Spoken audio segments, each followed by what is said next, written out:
All right, greetings. Welcome back to Black Bear News, where everything is connected. I don't know why this thing won't ever cooperate. Trying to get this thing straightened out here. The Rumble Studio has its quirks, but it's free, so cool. So is this video. This video is for free for anybody watching, so rejoice and all that. There's no paywalls.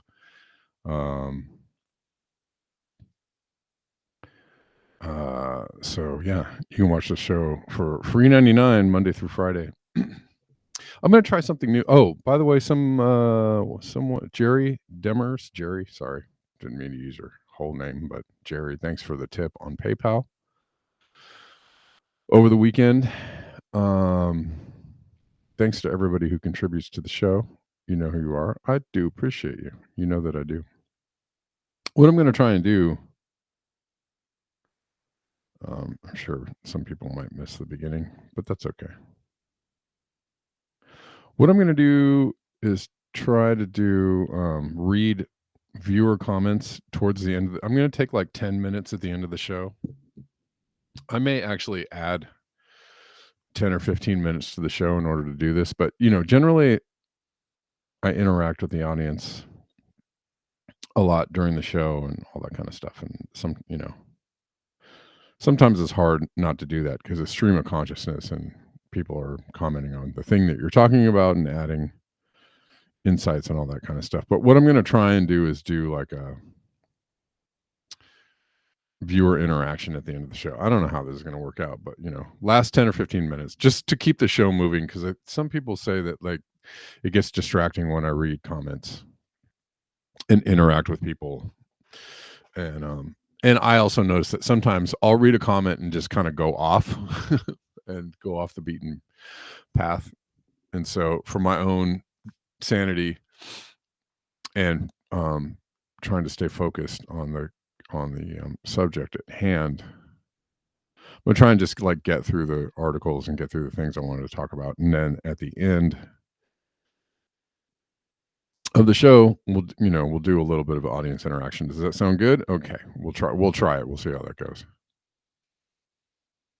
Please, if I don't interact with you, I understand that a lot of people like this show because there is a lot of interaction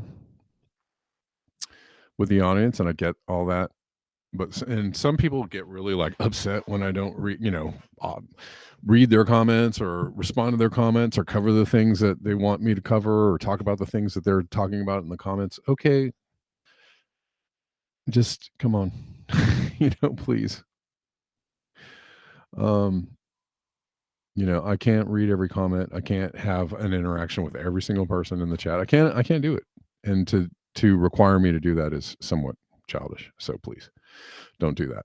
Okay. All right. So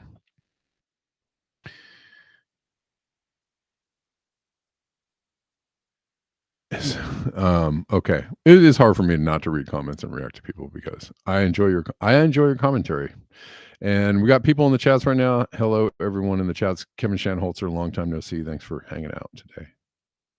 And everyone else who is here, thank you for hanging out. So what I'll try and do at the end of the show is just kind of read through some interesting comments or try and get through.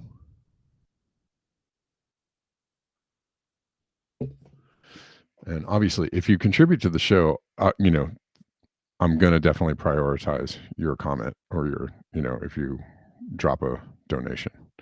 All right. And there's ways to do that in the description box. You know all about that. We don't have to go over that. We'll go over it later. Okay. So many words. So early in the show.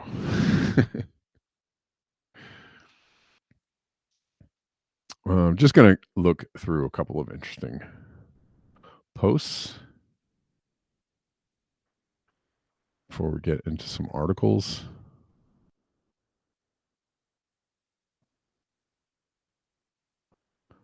We're going to look at a couple interesting posts. I really do appreciate y'all being here, though. Everyone who's here, everyone who hangs out, I love you for being here. Thank you guys for making the show worth doing. You guys make this show worth doing.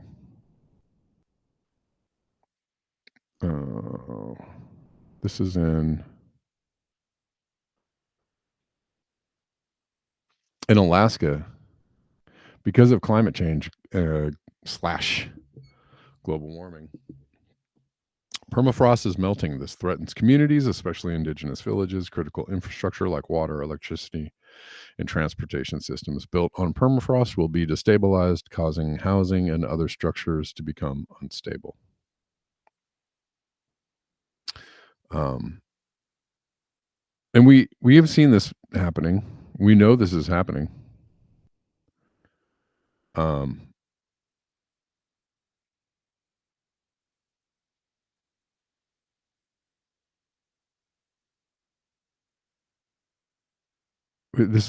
been covering this for a few years. And you know, you can't really fake this. You can't make this up. This is not a stunt. This is not AI. This is happening all over the planet. This can only permafrost is actually melting, and this can only be caused by the planet warming. So if you want, firm, hardcore evidence that the planet is warming, this is it. It doesn't get any more obvious than this. This cannot happen without the planet experiencing, widespread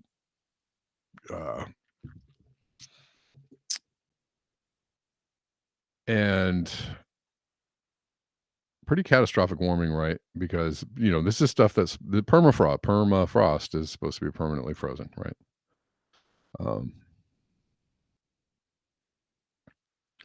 And so when the permafrost is no longer permafrost,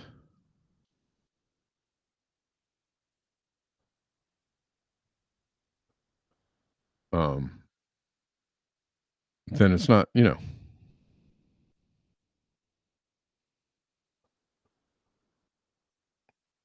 again, if you think that, this is not man-made, if you think that geoengineering caused all this and the wealthy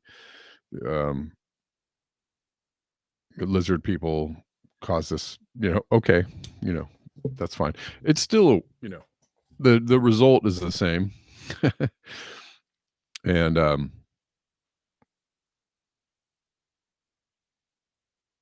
the result is the same.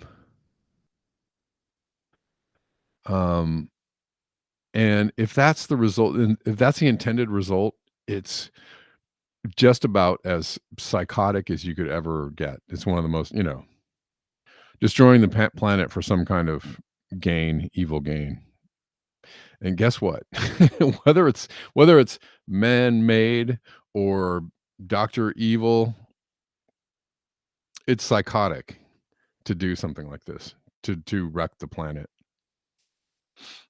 for gain, which is it's the same thing. You know what I mean? Like whether it's Dr. Evil or whether it's, human beings doing human shit, it's the same. It's psychotic. It's for the same reason, and it's the same thing. And guess what? The same people are in charge of that either way, whether it's Dr. Evil or whether it's human beings just like trying to, buy all this stuff that Target could possibly could offer their, desirous little hearts. Yeah. Yeah.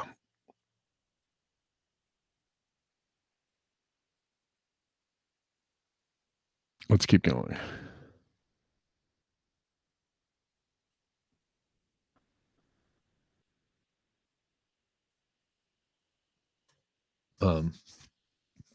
And a lot of the show, Obsolete Optics, sent me a bunch of stuff over the weekend, and so shout out to Obsolete for a lot of the stories. By the way, I got a bunch of these stories in the Telegram chat. So if you want to share stories in the Telegram chat with me or other people, or just shoot the shit, t.me/Black Bear News Chat. Go ahead and go on over there and hang out. This is the Yamuna River in Delhi. India is covered with toxic foam. from sewage and industrial waste with high levels of ammonia and phosphates that can cause respiratory and skin issues. Oh, yuck.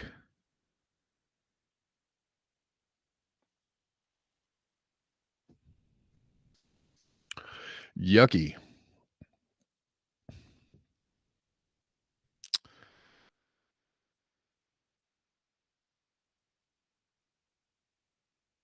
Um, John, glad I'll agree with you on that sentiment. Yes. Um,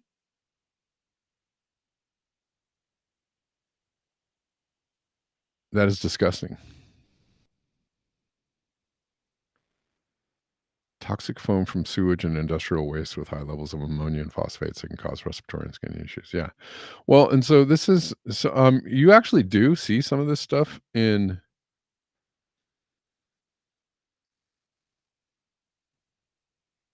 you actually do see some of this sometimes in the US and in, other Western nations. This does happen. This happens in the, Florida rivers, happens sometimes in the Great Lakes or the rivers surrounding the Great Lakes. Um, but you see much more of this stuff in countries where we have exported most of our manufacturing, right? The world has exported a lot of the Western nations have exported their manufacturing to um, the East, and for all the obvious, we know the reasons, right? But fewer regulations is one of the bigger reasons because it's costly. It's actually the reason why we have still some the problems that we have here with environmental cleanup or environmental degradation, and why it's getting worse. The regulatory agencies that are supposed to stop stuff like this are getting more, they're more unable to actually do their jobs because they have been corrupted because the large corporations, buy them off or pay them to look the other way or pay them to write new rules or take out the old rules, deregulate so that they can not be held responsible for the damage that they've done. But anyways, it's easier to just move all the manufacturing to these other countries where there's hardly any regulation and nobody, I was listening to a pretty, oh man, I wish I could find this video because I would recommend it, but I can't even remember where it was now. But somebody was saying that, um, well, China is one of the biggest um, exporters, miners of lithium and other rare earths. One of the reasons is because they don't have their it's environmentally taxing and toxic. It's hugely environmentally taxing and toxic. But they don't have the regulations. They don't have like hardly any, if they need to look away, if they need to look away from the environmental damage that they're causing in order to gain an foothold economically, they'll do it. And so they don't have the environmental regulations or none at all if it suits them. Um, and that's one of the reasons why they're and in this video, the person that was speaking went on to say, uh, all of the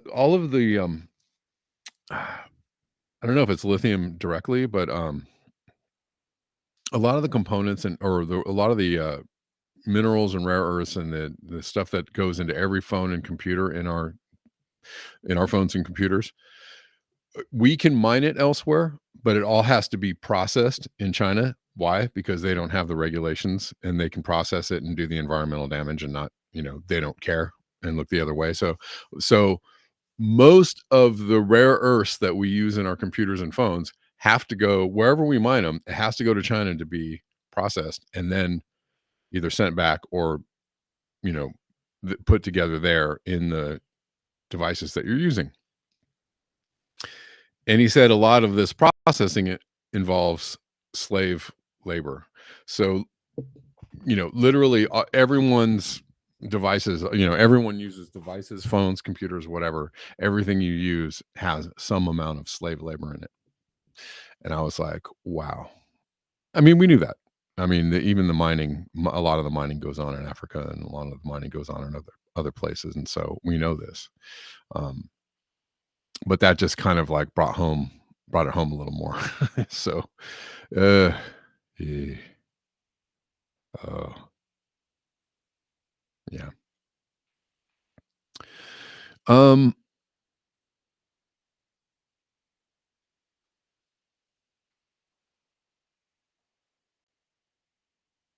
okay, we're gonna move on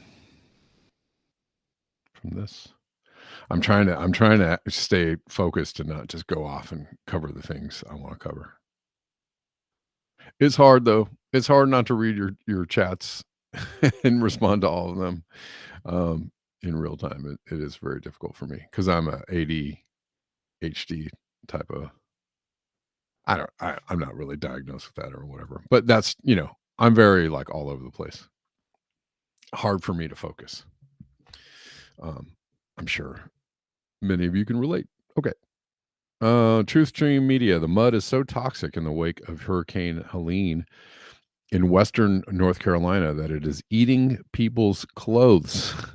What? And causing chemical burns. More on local toxicity or environmental toxicity. Um, Stories are coming out that people are getting really sick who come into contact with it, and horses and cadaver dogs are dying. What the hell?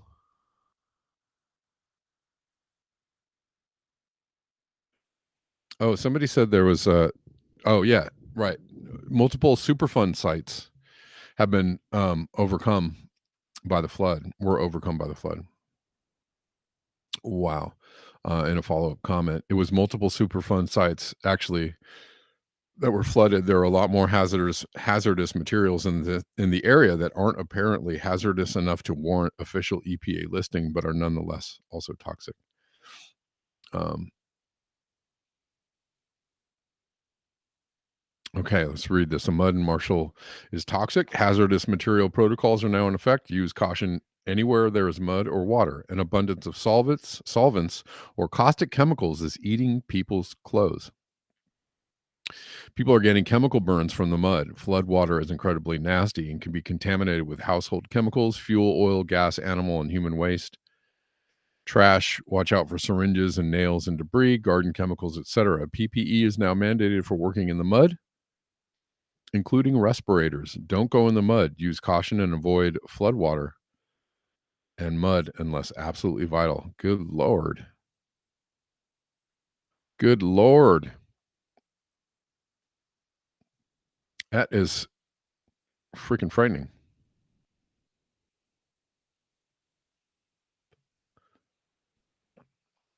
Um, I'm gonna read this. Has anyone else in Swannanoa been experiencing respiratory issues? I had a sore throat the first few nights after the storm from sleeping in the windows with the windows open. We left to stay with family because I was feeling so unwell. I keep getting short of breath. I developed a cough that continues to get worse. I saw two doctors after we left Swannanoa. The first doctor told me to go to the emergency room. The second ran lots of tests and said, I have something like pneumonia. They described a few different meds. They said they give people with lung issues after chemical exposure. I'm still having shortness of breath, a cough, and lung pain. A few of our neighbors have also said they have a cough or congestion. I've read on a few veterinary pages that pets are getting sick and dying from being exposed in the mud, water, or dry dirt in the air. And I read on the Marshall Chamber of Commerce site that the mud is toxic. One of the doctors in Nashville said they've heard so many reports of the mud eating shoes and clothing and causing chemical burns. Where have I heard this before? I heard this from, well, from so many incidents, but remember 9/11, the toxicity of the dust and the areas where people were working is famous, right? Famously, people were stricken ill. And pretty much everywhere is toxic, right? Everywhere you go, there are toxic legacies to deal with. If it ain't radioactive waste or fallout, it's, dioxins, um, and, PFAS, PFASs. And so this is, this is kind of a problem everywhere. And again, extreme weather like these floods or hurricanes or whatever. Also, Hurricane Katrina. Famously, the flood waters and the entire area that was flooded out and affected, all of that was contaminated and toxic. And they were telling people, like, don't go in there, don't stay in there, don't come back until we've got this all cleaned up, because yeah. So yeah, we were talking about toxicity elsewhere, but now it is, we're talking about toxicity at home, which it's all over the place.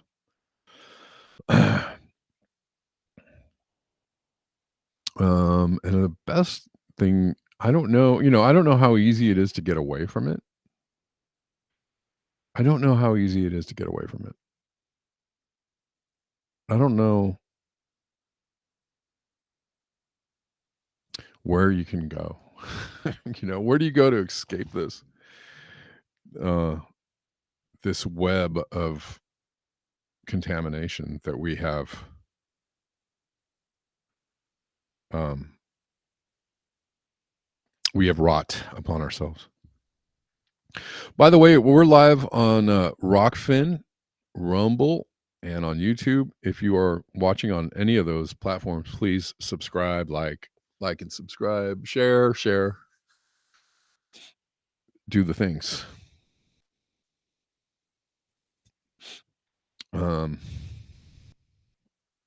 Let's go on to the next thing I wanted to cover.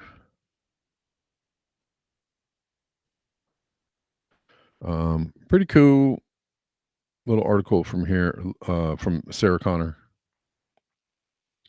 Likes to write her little articles and stuff. Sorry. Her articles are pretty cool.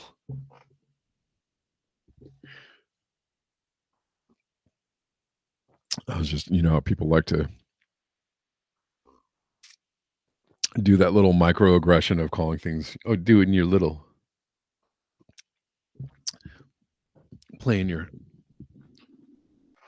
doing your little music thing there, or whatever it is, doing your little gardening thing there. Huh? Okay, this is a good article. Overshoot, is overpopulation really the issue? An open discussion. And the reason why I'm reading this is, it's good for open discussion.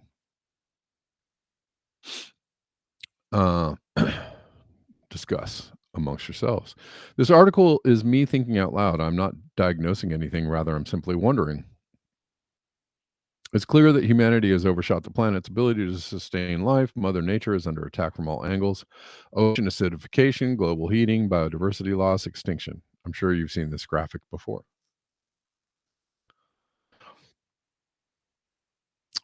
This is the Earth overshoot graph, as if you don't know. USA uses 5 Earths worth of material. If the whole planet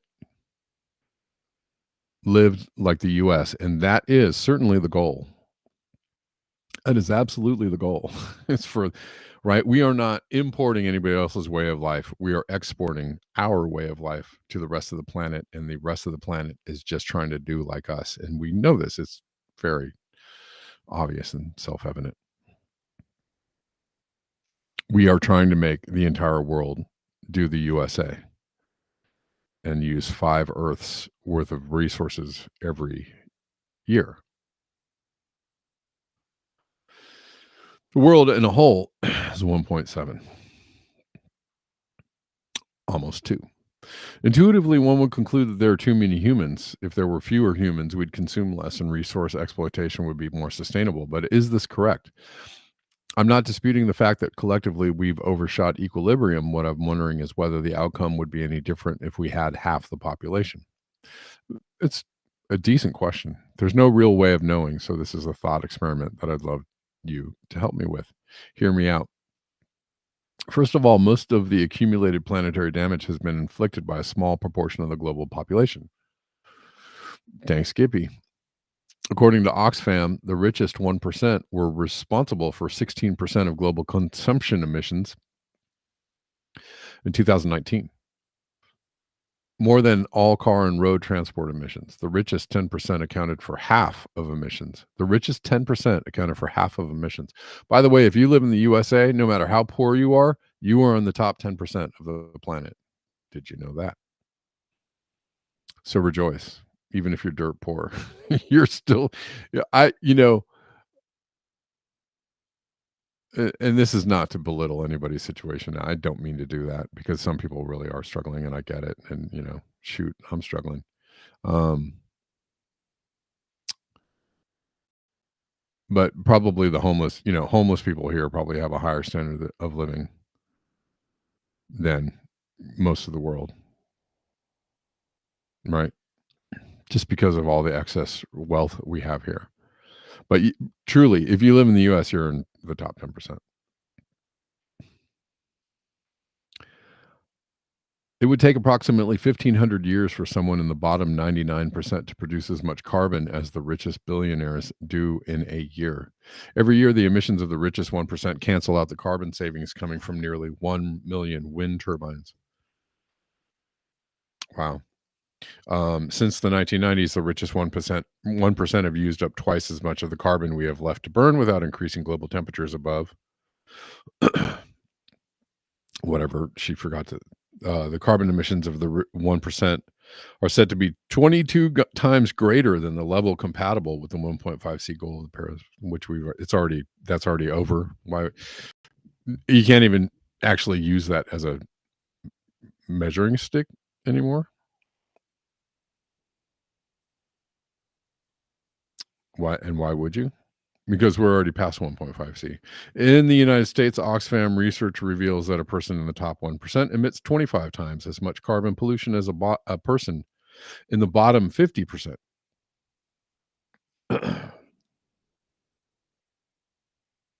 Additionally, while people in the bottom 50% of income reduce their emissions by more than a fifth over the past 30 years, those in the top 1% have not reduced their average emissions at all. Of course not. I'm sure they increase them. Oh, and then she backs up my claim. While you may not feel this way, if you live in the Western industrialized world, you are part of the 10%, top 10%. So if only 10% of the world is responsible for 50% of all emissions, the link between global pollution and climate catastrophe becomes less direct.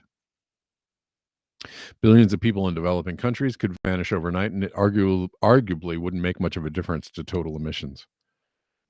Perhaps eliminating the 10%, would do the trick, maybe temporarily, but that would leave a void for a portion of the 90% to fill. Soon enough, a new cohort would be leading the modern middle class lifestyle they've always desired.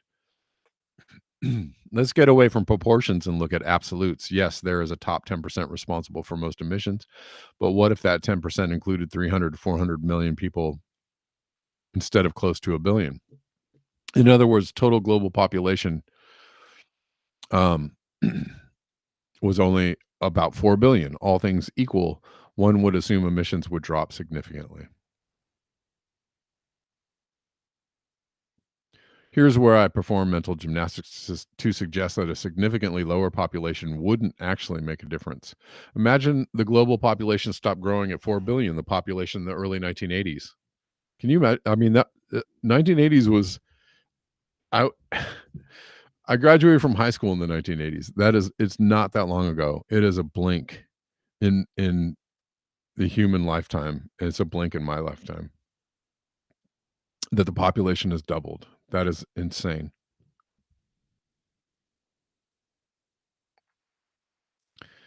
Uh From 1980 on, we had the growing resource and technological capacity, which are highly correlated to add more babies, but we didn't. So where does that excess productive capacity go if not to support additional humans? It's unlikely it would be left untapped due to competitive forces.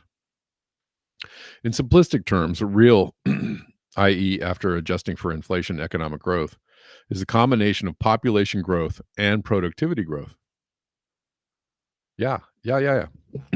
What am I saying all the time about a lower population means lower economic growth? If population was held constant, i.e., population growth was zero, the economic capacity that would have supported additional humans would instead be spent supporting existing humans, increasing productivity growth. Fewer people would produce and consume more. Do you guys think that's true? I don't know. I don't know. How much more can one possibly consume in some? I mean, I guess we'd be, super rich. I don't know. I read that. Looking at this at the micro level, consider a dual income couple earning 200,000. If they have a child, their resources would be spent feeding, clothing, educating them. If they remain childless, they would spend more on themselves. Bigger vacations, fancy cars, etc. Could we not expect something similar on a macro scale? In the end, we'd have a smaller but more resource intensive population. What say you? Um, I guess it does play out that, in Western countries, in the US especially, right, um, our population does not grow. That although we add to our population through um, immigration, but that's a different topic. But kind of part of it. Kind of part of it. It's one of the reasons why I think the immigration discussion is not a real one. But anyways, because there's something unsaid about it. There's many things unsaid about it. The people in power, you know, actually enjoy the immigration, but they use it as a political weapon, right? Anyways, um,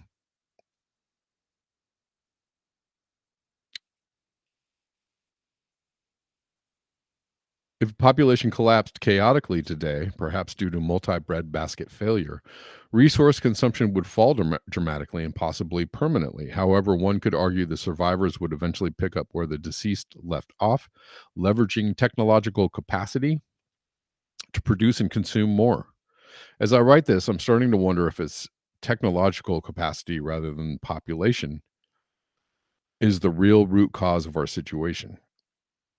Historically, we applied that technological capacity to human survival, exploding the population. If we hadn't, the capacity still exists and would be used elsewhere, i.e., higher per capita consumption. The line of thinking feels counterintuitive, but it certainly seems the idea overpopulation is the root of our problems isn't definitive.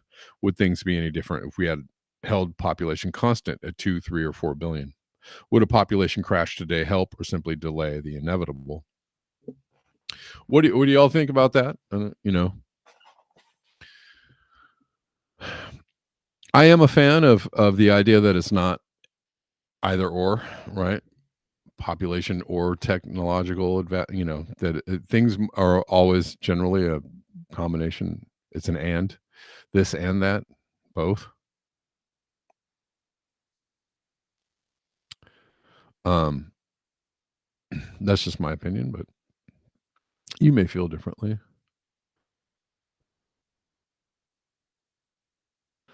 Um, I mean, I don't know. Sure, technology. Sure, technology is a real issue. Um,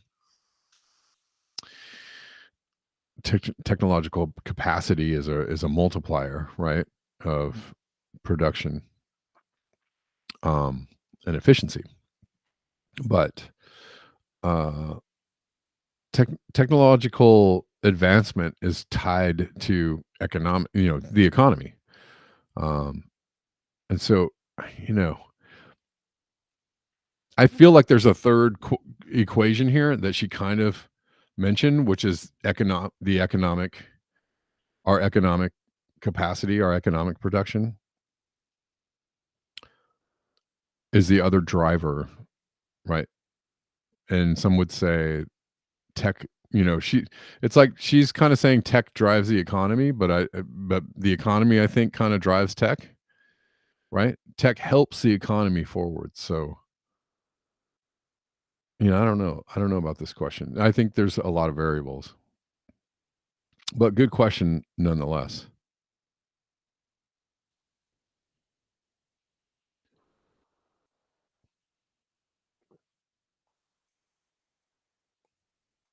The theory is is that if the population went down, sure we'd have all this technology and all the things that we were doing, but we just do a lot less of it.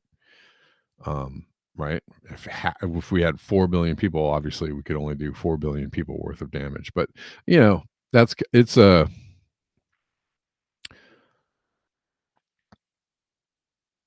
I don't know. I think we did plenty of damage in the past, right? We did plenty of damage with our technology in the past when we had 2 billion or 4 billion people.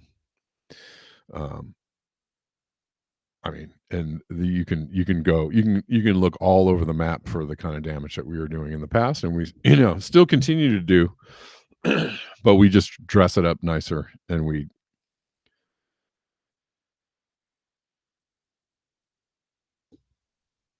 just hide it better.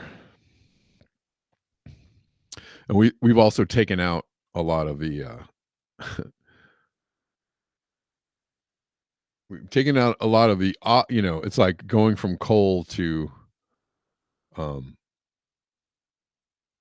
natural gas, or electric, renewable electrical grids, or whatever, different, just changing from, yeah, coal obviously is super dirty and gross and nasty and bad for the environment, right? The other forms of electricity are also super nasty and dirty and bad for the environment, but they just aren't spewing out, you know, particle laden smoke into the sky right next to your house, right? They're spewing it out somewhere else. You can't see it. And that's what I'm saying about our technology is just as damaging and dangerous. They've just learned to make it so we don't see it, you know? All right.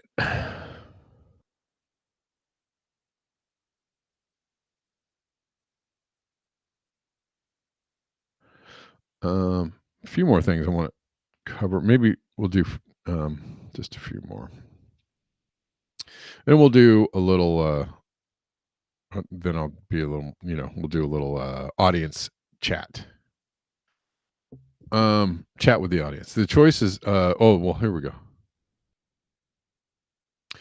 I saw this and I was like, "Huh." I saw this in a Twitter post and I was like, "Is this correct?" It seemed very it's the Twitter post there's a lot of stuff on Twitter, X, whatever you want to call it. That's salacious and meant to grab eyeballs, and a lot of it is barely real, or not real at all. I really try and do my best to like verify things that I retweet or I repost or I look at. And so I saw this in a post and I was like, that can't be true. And then I looked at it, it was like, it is true. And I know we have discussions about the how easy or not easy it is to get to register to vote. And a lot of people will kind of argue for, you know, the idea that there's hardly any voter fraud, or that it's really hard to get ballot. Okay. Okay. I mean, that's your opinion, and you're entitled to it. Um, but I think part of that stance is that the idea that, like, it's a battle between people who are like, "Hey, there's probably more fraud than, you know, than people are willing to admit." And depending on the side of the political spectrum that you hang out on, right? If it, it's always if it benefits your side, well, then it's totally a real issue, right? If it benefits your side, if you think that you were cheated, oh, then this is completely real, and this is absolutely the most, important topic of the day. And if it benefits, if you think the other side is drumming it up, um, counterfactually, I guess, then you would be like, well, that's just ridiculous, right? This is being used by by people to this is being used by people to disenfranchise voters, or make it seem like something, whatever it is. Okay, I actually am of the mind that there's election fraud. It's rampant, and it's all the time, and it's obvious to see that it happens all the time, um, on both sides, on both sides, on both sides. I mean, I mean, the Democrats trying to get the Green Party kicked off of a bunch of state ballots. I mean, that's not fraud, but that's surely, it's criminal, and also, undemocratic, and probably unconstitutional. So, they're doing that for a reason, right? The Democrats are trying to get the Green Party kicked off of ballots in a lot of states, trying to disenfranchise them because they feel like threatened, right? This would be like the Republicans trying to get the Libertarians kicked off of. Like, if you saw the Republicans trying to kick Libertarian candidates off the ballot, you'd be like, look at those nasty Republicans doing nasty Republican things. But you don't think that about the Democratic Party. You might actually be like, yeah, kick those nasty Greens off the ballot because they're just getting in our way. It's just partisanship, um, some partisan bullshit, if you will.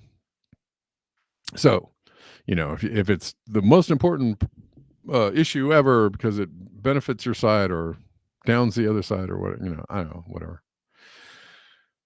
Personally, I think it happens all the time, and both sides are guilty, right? They're guilty. GOP, they're all guilty. Democrats are equally guilty as Republicans, if not more. I mean, Democrats are doing, honestly, from just casual observation over the last few elections, it easily looks like Democrats are way more. They're doing more obvious out in the open kind of like election rigging kind of shit. Absolutely, absolutely. Go. If you just look from the Clinton-Trump election on, you can see that they are doing way more to suppress other candidates, right? Candidates that actually want real change, candidates that are willing to, hold the party accountable, candidates that are that people want on the ballot, right? The people want Bernie Sanders. Oh, hell no, he's not going to be on the ballot. The people want RFK Jr. No, hell no, he's not going to be on the ballot. The people want Tulsi, right? People want people that are addressing the real issues, but hell no, we're not going to give those people an opportunity to be voted on. So yeah. Anyways. So it's, if you want to argue that the election system is on the up and up and there's hardly any voter, yeah, come on. If that's what you want to think, that's fine. But I mean, like, just on a realistic level, come on. Seriously. You're just saying that because it benefits, because it's like like Trump, and they stole the election on the last go round, and that's the only reason you're really, supporting that idea, is because you're a Democrat and it supports your position to say, like, no, it's totally on the up and up this time until you lose. And then when you lose, you're going to be like, hey, Russia did it, because that's what happened the time before. So, come on now. Get real. Um, I know what your intentions are, but you may not even know what your intentions are. Maybe you do. I don't know. Whatever. Um, I digress. But this is crazy. Michigan inflated voter rolls draw scrutiny as election looms. Michigan has more than 8.4 million registered voters, but in some counties, the number of registered voters exceeds the number of people who are of voting age. A striking discrepancy that has attracted scrutiny and lawsuits. This is out in the open. This is widespread knowledge.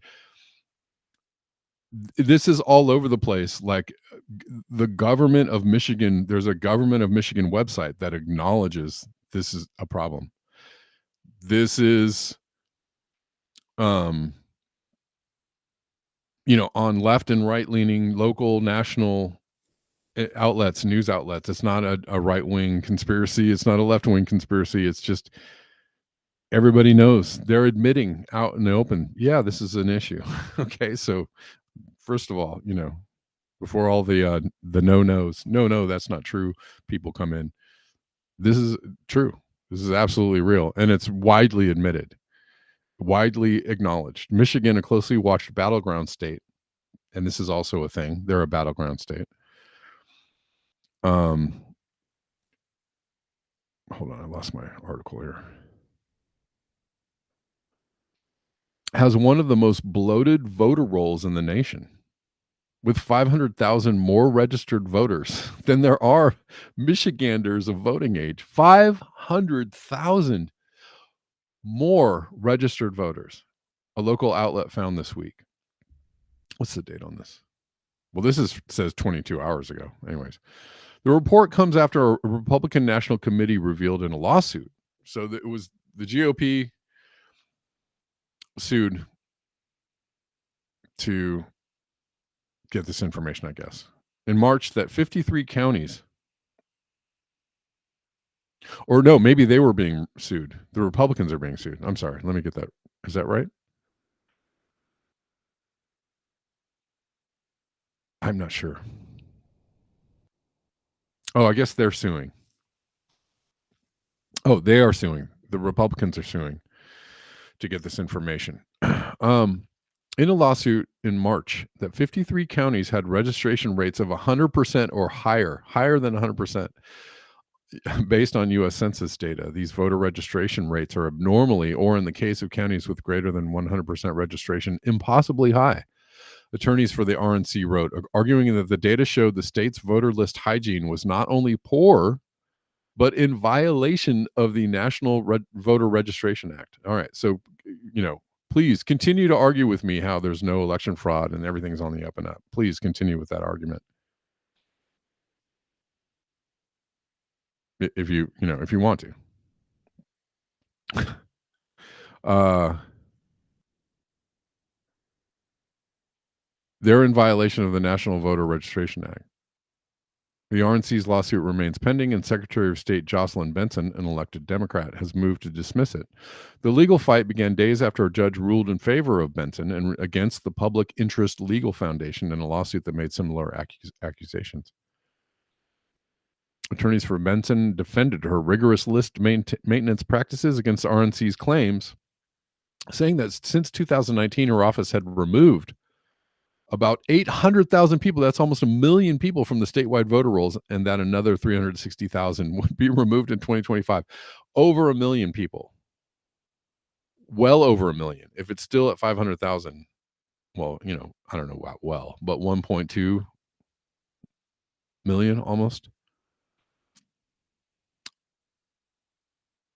So how does that line up? Like, you've got 800,000 being removed. You've got, 500,000 registered voters over the voting population age. Like, yeah, you don't think that could be those registered voters, 500,000 of them, they couldn't suddenly appear casting votes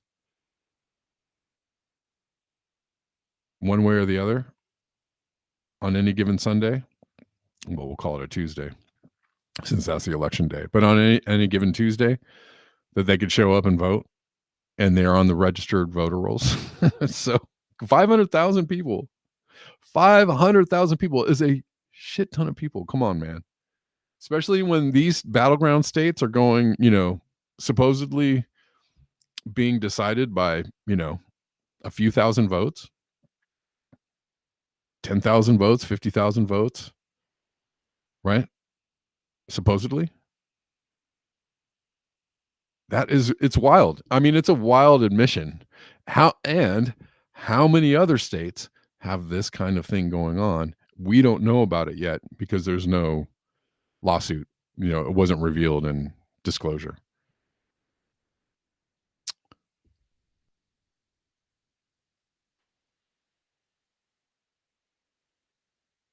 Anyways, I don't know. It's an interesting thing. Some of the counties, however, reached 90% of higher, even after factoring in inactive voters. Let me see. Hold on. The attorneys also argued the RNC used questionable interpretation of census data to reach its registration conclusions because it only offered a snapshot of a person's living situation. They said that even if the data were correct, when factoring in the number of registered voters who were inactive, no county voter registration rate reached or exceeded 100%. Okay, fair enough. It's a valid argument, I suppose. Some of the counties, however, reached 90% or higher even after factoring in inactive voters, which far exceeds the census finding that 70% of the voting age population was registered to vote in 2022. So that's interesting. That's interesting. Benson's attorneys also said that the RNC found no instances of voter fraud that had occurred. The RNC found no instances of voter fraud that had occurred because of a registered voter improperly voting in a jurisdiction. Michigan has also installed safeguards such as ballot signatures matching to prevent illegal activities, such as someone voting on behalf of someone else. In response to local Michigan outlets' recent findings, a spokeswoman for Benson reiterated what her office explained in the lawsuit and said that the legal complaints were merely an effort to lay the groundwork to overturn the results of an election if they don't like them. Interesting. Okay. But the thing that I'm getting at is that they're admitting, by their own admission, there are, so many people on the voter rolls and that they have to, purge them. And that they're going to purge them after the election. Maybe there's a reason for that. Maybe it's a reason I don't know. I don't know. But wouldn't you want to do that prior to the election? They said they're going to remove 350,000 voters after the election. Well, why you? Is it too much work? Is it not important enough? Do you want the questions hanging over? If you think that they're laying the groundwork for a lawsuit, wouldn't you want to get those voters purged from the rolls prior to the election so you don't have the questions? I have a lot of questions about this. I'm not saying that. I know. I've just seen too much like weird. You have videos of people like moving around ballots and dumping mail-in ballots, and those are not fake videos. Those are, like, as far as I can tell, real videos of people, like, over after the last election they had lots of people coming forward and lots of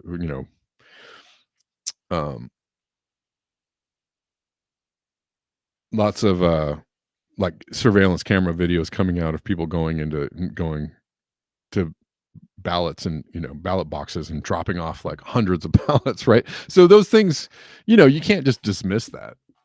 It looks like there were efforts to load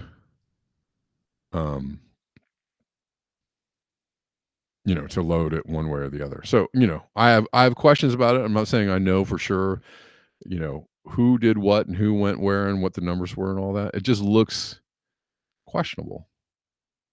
It's okay. It's okay to have questions. I think it's okay to ask the questions. And I think everybody if we had another hanging Chad situation, let's put it this way. If Kamala won on Tuesday, November 5th, or whatever the date is. Is it November 5th? I think so.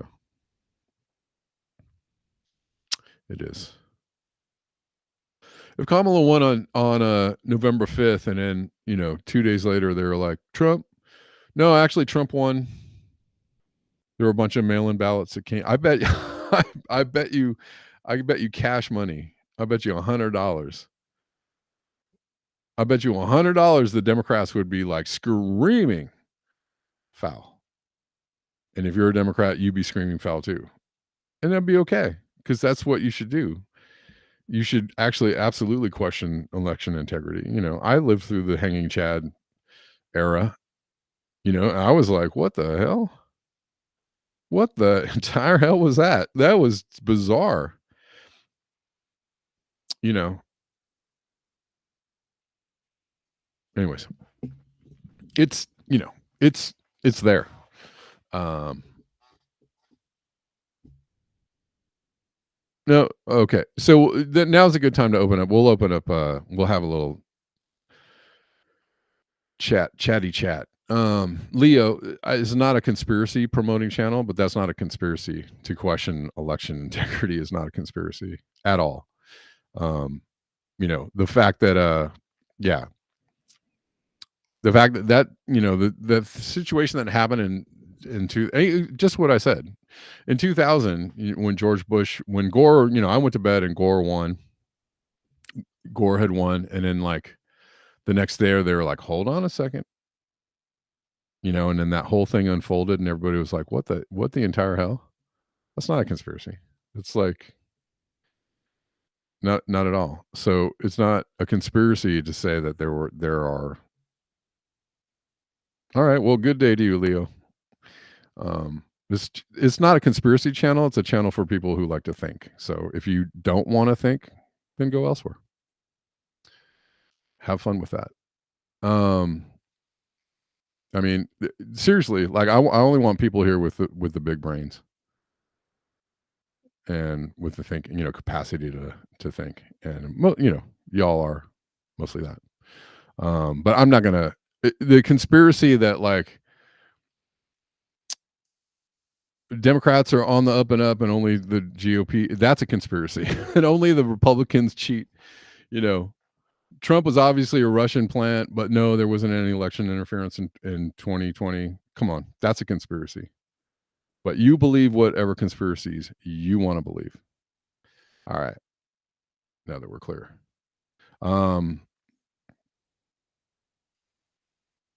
Denver says voter fraud is the red herring. Oh, let me before I get into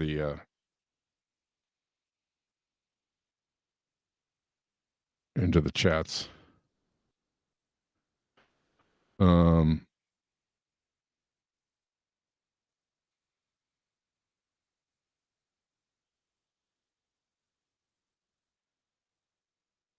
Just want to make sure nobody's contributed as of yet. I don't think so. Okay. That's not the Leo I know. That was a Leo imposter. Oh, really? Denver? Oh, maybe so. I mean, people do that.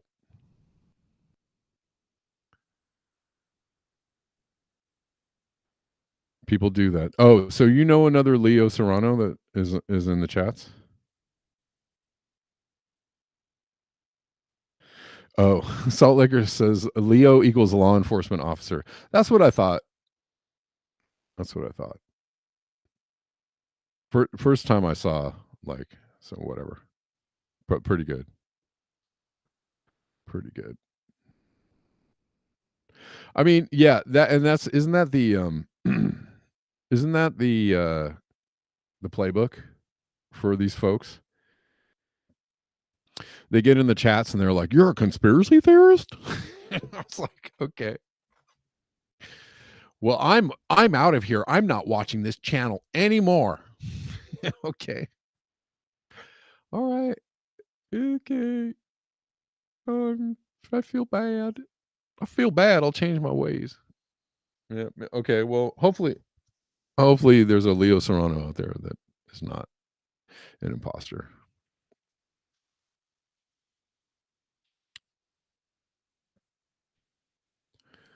Just going back through the chats a little bit.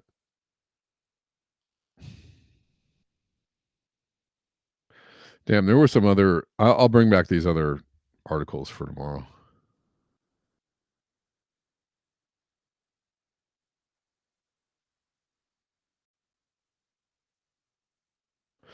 Yeah, the Conyers, Georgia chlorine fire. Anticipate like they were saying the levels of was it dioxin levels or other. I don't know what the reading was on what chemical, chlorine or dioxin, 6 times to 7 times worse dioxin spread. Yeah. There's a cool Leo on Rockfin that comes around. Okay. I mean that person wasn't actually not cool, but I just thought it was funny. I've seen him in the chats, and then all of a sudden he was like, "This is a conspiracy channel." I was like, "It's not." No, not really. Again, conspiracy equals truth, right? That's the game. If you're talking about true things and real things, then bam, you're a conspiracy theorist, right? So it's like, okay, then that's the first line of immediate goofy, semi smear or whatever it is. Imaginary friends are people too, says Joseph Wood. How many thousands died in Vietnam? More died in Vietnam, so Nixon could take political credit over what's his name.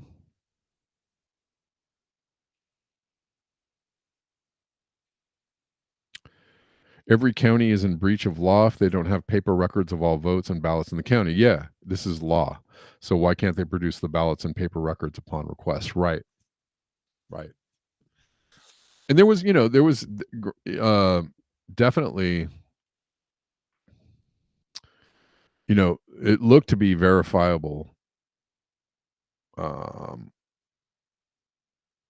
that there were discrepancies, right, in the ballot counting the last time, and so in many states, right, there were definitely like, that okay, that doesn't add up. Super delegates, right? And that's the Democrats. Republicans don't have super delegates, so that's the Democrats saying we're gonna rig the election more than the Republicans don't need super delegates, right? They have is that right? I'm pretty sure the Republicans don't have super delegates.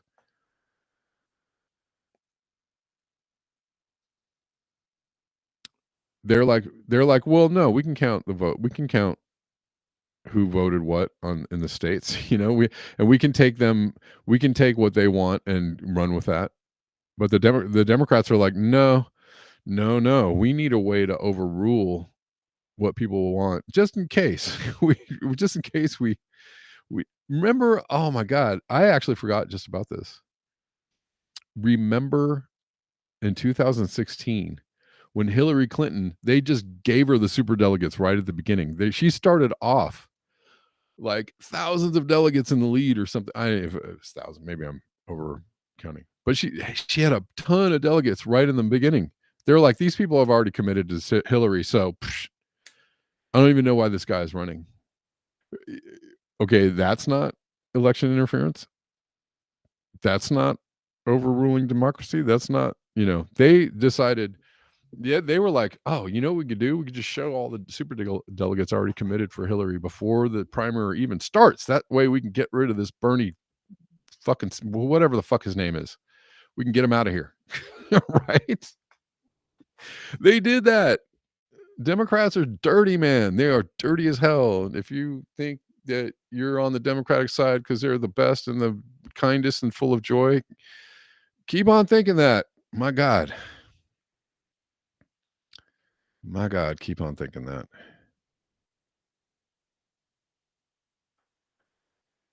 There's a lot of wake up calls in history for people, right? A lot of people, Bernie Sanders was a point for a lot of Democrats when they were like, "Oh shoot," they were like, "Dang." That was dirty. I don't think I like these Democrats anymore, right? That was a moment. That was a moment that everybody was like, "Oh, man. Yeah, this doesn't look so good." That was a wake up moment.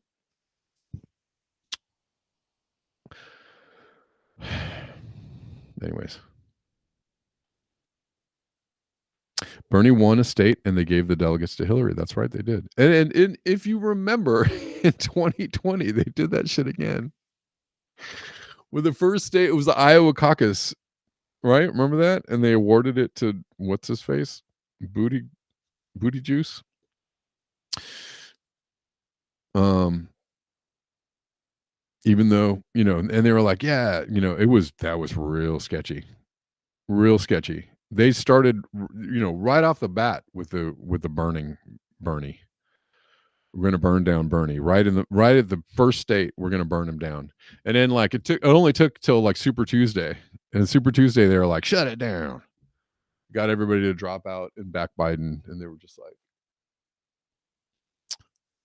and then a bunch of like really super big brain people were like, yeah,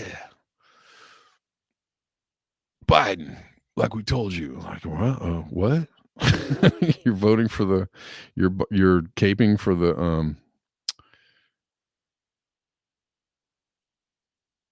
you're caping for the guy that the segregationist, the former segregationist, you're caping for that guy? The guy that wanted to put all the people in jail? That guy? You're caping for the guy that wants to take away Medicare and social, you're caping for what? Wow. It's pretty cool. Pretty smart. Pretty, super politically savvy there. Good job.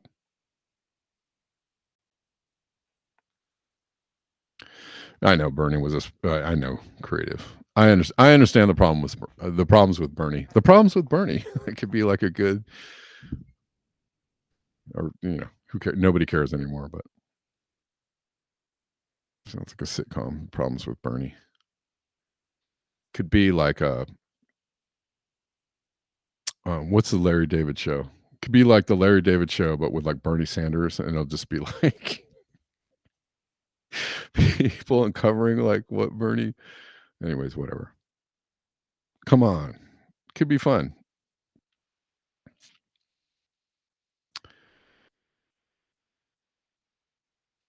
Well, and I think that they've learned to use that. Yeah, Bernie Sanders' campaign was a cult, much like Trump's. Politicians won't save you. I think they have learned to astroturf the real, the astroturf, the idea of the upstart grassroots. I'm just describing astroturfing, but get a candidate that is talking about real things in there, and everybody's like, yeah, yeah, that guy's pretty cool. And then sheepdog, I guess is another word. They drop out and say, "Oh man, but we still got to beat this guy Trump," And then please, everybody go vote for Biden or go vote for Hillary or whatever. And which he did in 2022. He did it twice. He did it twice. Ah, yeah. Maybe it was all a really incredibly elaborate stage play. Hmm? Maybe Trump really isn't an outsider. What? Maybe Trump isn't the hero that everybody thinks he is. What?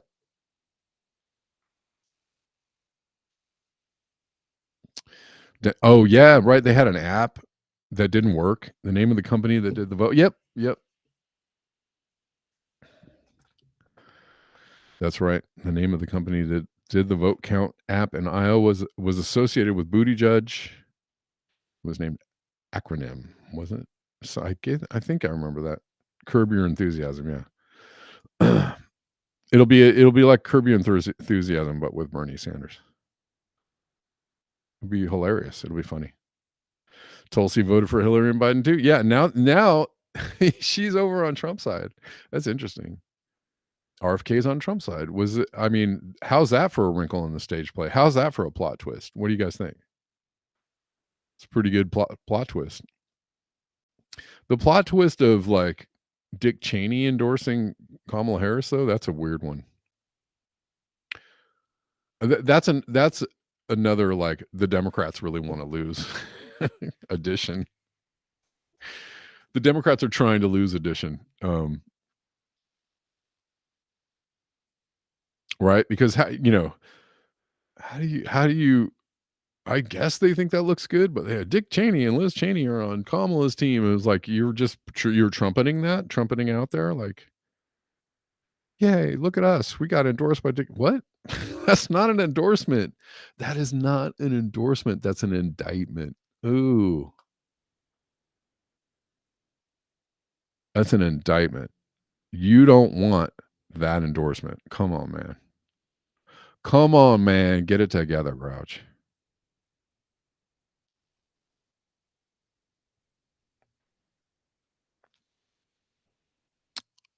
Joseph Wood says, "So 3 politicians walk into a bar. Does anyone care?"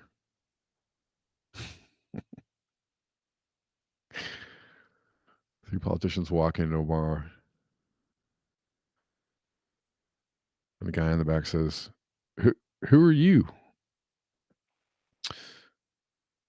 Meanwhile, the DNC says that Jill Stein, yeah, well, they're trying to do all, or she was once a Russian asset, and now she's a Republican. I mean, they do that all the time, and they generate that kind of animosity for Jill Stein pretty handily, right? Because people eat it up. They're like, "Oh yeah, she totally is a Russian. Oh, she totally is on the side of the Republicans because she's trying to steal votes. They should kick her off the ballot because that's totally democratic.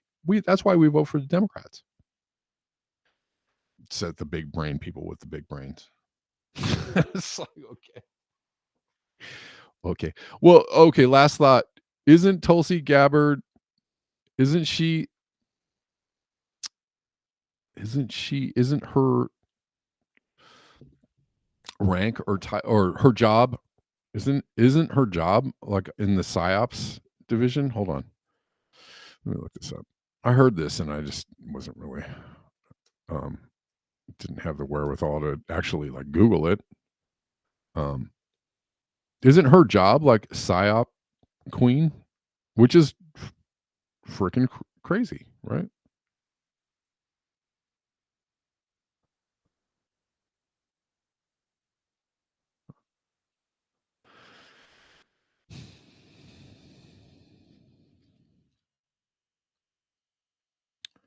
Tulsi Gabbard is the commander of a psyop battalion.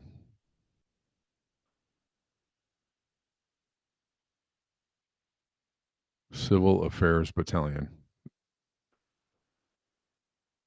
I don't know if this is. Hold on. From the Wikipedia page, a Civil Affairs Unit 440th trains extensively in the systems of cultures and regularly deploys small teams to locations such as Thailand, Malaysia, and Philippines, working with governments and local populace to these areas on projects such as civil military engagement, humanitarian assistance, and foreign aid. So some people are saying this is just about humanitarian assistance and foreign aid. I don't know.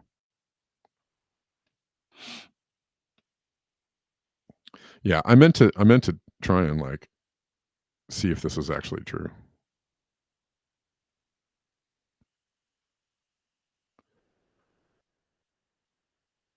Let's see.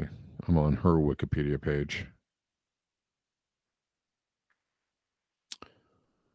What is she doing? What's she doing? Uh,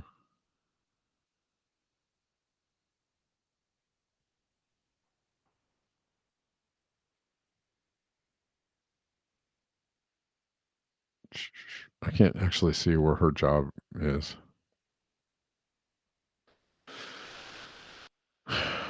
Well, supposedly she's part of like a psyop division. I don't know. If that's true, it's interesting. Man, it smells like forest fire here, guys. We're in like fire season here.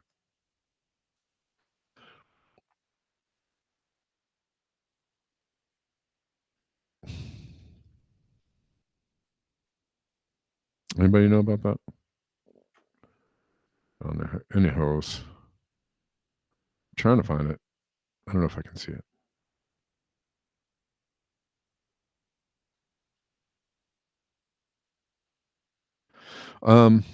Well, anyways. Oh, Psychological Operations Command. She was assigned United States Army Civil Affairs and Psychological Operations Command, Airborne. Okay, here it is.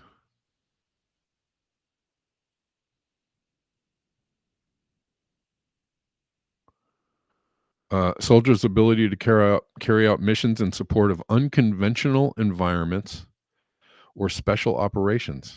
Both active and reserve component civil affairs soldiers are products of the special operations community. They must go through qualification training at John F. Kennedy Special Warfare Center. Considered to be the Army Reserve Civil Affairs is considered to be more dynamic than that of their active duty counterparts. The largest difference being while the active component's focus is mainly on unconventional environments, individual soldiers from the Army Reserve Civil Affairs may be tasked with supporting both conventional or unconventional operations.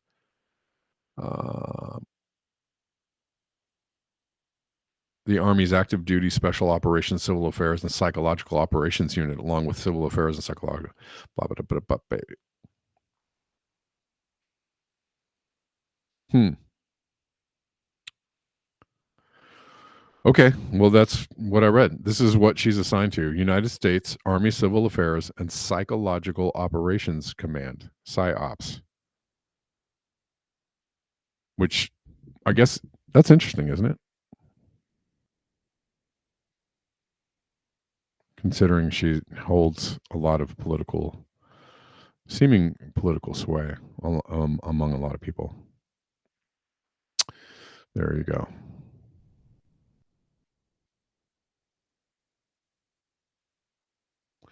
Okay, guys. Well, that wraps up my time. Actually, I kind of liked how this worked out during the chat towards the end. So we'll try that. Tomorrow's going to be weird. I don't know if I'll be here. There might be a Creative Experiment says, yep, a politician who is a PSYOP operator. What could go wrong?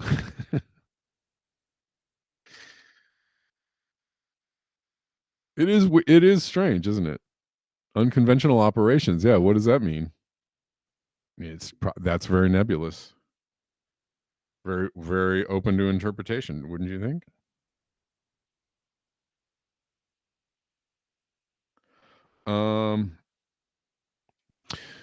Tomorrow, well, I'll be here one way or the other at 11. Either there'll be an upload or we'll do a live stream. I don't know yet. But tomorrow is one of those days of the week that it's very wonky and weird.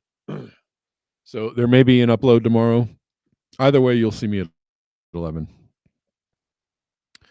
And thanks for hanging out, guys. Appreciate you.